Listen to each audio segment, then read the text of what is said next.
अस्सलाम वालेकुम dear students. आज हम शुरू करते हैं क्लास 8 मैथमेटिक्स। एक्सरसाइज हमारे पास है 2.2 का क्वेश्चन नंबर 8 कहता है find the indicated term of the arithmetic sequence. मालूम करें जमीन सिलसिले की निशानदेही की गई वैल्यू। अब हमारे पास यह सीक्वेंस सिलसिले दिए हुए हैं, इनमें हमने जो है इंडिकेटेड निशानदेही की गई वैल्यू मालूम करना है। यहाँ पर जो इंडिकेटेड वैल्यू है वो हमारे पास A6 है, तो A6 को हम फाइंड करते हैं। इसको फाइंड करने के लिए हम अरिथमेटिक टर्म का फार्मूला यूज करेंगे। अरिथमेटिक टर्म का फार्मूला हम क्यों यूज करेंगे? क्योंकि हमारे पास जो सीक्वेंस है वो अरिथमेटिक सीक्वेंस है, तो इसलिए हम यहाँ पर अरिथमेटिक टर्म का फार्मूला जो है वो यूज करेंगे। तो अरिथमेटिक टर्म का फार्मूला होता है an is equal to a1 plus into n minus 1 into d. अब यहाँ पर वैल्यू को हम पुट कर दिए। वैल्यू हमारे पास जो an है, an की वैल्यू हमारे पास जो है वो A6 है, तो an की जगह पर हम A6 को पुट करेंगे।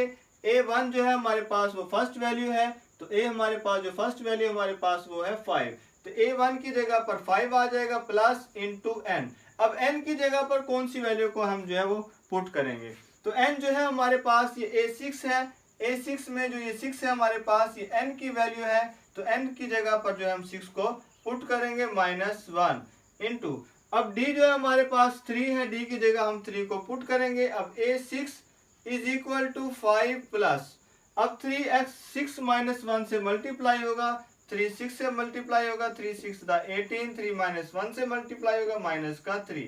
A6 is equal to 5 plus 18, हमारे पास यहाँ वैल्यू आती है 23, माइनस का यहाँ पर 3 आ जाएगा। A6 इज इक्वल टू, अब 23 में से -3 करें तो हमारे पास जो आंसर आता है वो आता है 21।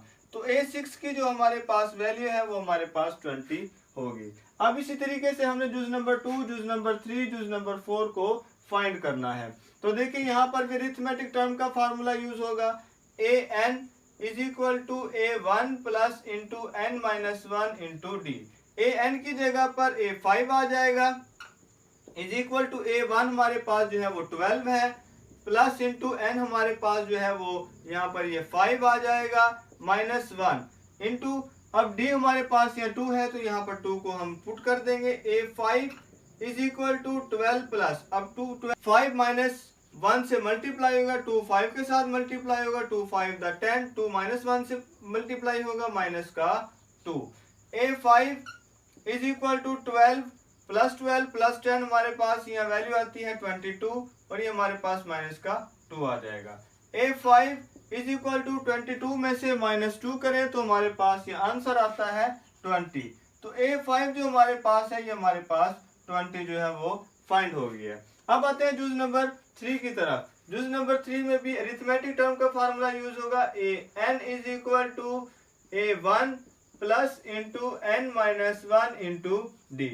तो an हमारे पास जो है वो A10 है, इज इक्वल टू A1 हमारे पास 5 है, प्लस इंटू n जो है हमारे पास वो 10 है, n की जगह पर 10 आ जाएगा, -1 इंटू डी हमारे पास जो है वो 5 है, तो इसकी जगह पर हम 5 को पुट कर देते हैं।